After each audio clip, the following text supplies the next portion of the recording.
additional code dito kay Sir Pong. Alis dito. Salamat sir, sige sir. So ayan po, si Sir Renato. Ito si Sir Renato, pumunta dito maaga.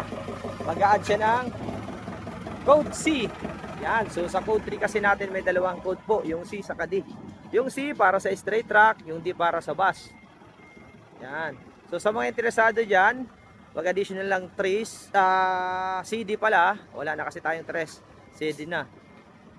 May dalawang code ang 3 ngayon, yung C sa D. So C ay para sa straight track, yung D ay para sa bus. So si Sir, plano niya silang daw muna.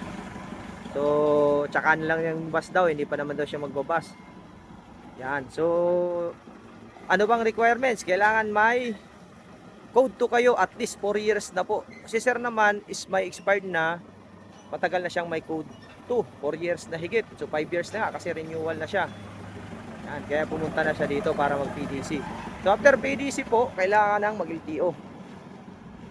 So yung mga gusto palang mag-add, make sure nyo lang po na may portal kayo. Kailangan po kasi yung LTMS portal natin. Doon natin malalaman kung may mga violation tayo.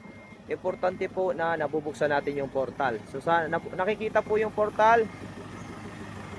Search nyo lang sa Google, LTO portal. Nakikita nyo yung LTMS. So pag wala pang account, mag-login lang kayo. Pero pag may account na, yun, direction na lang ipasok sa i-login.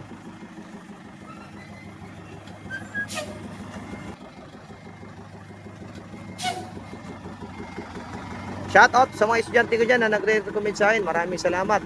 Pa-share ng ating mga video para madami tayong matulungan. Gusto ko mag-additional ng 3 man yan or 8.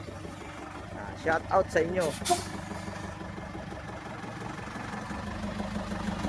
Oh, break. Ayos. Yun, oh. Balik mo na doon. So, yan po yung mga gusto dyan mag-additional ng C and D at saka CE. Mag-direct message lang po. May number po ako dito sa screen. Pwede nyo tawagan. Maraming salamat and God bless po.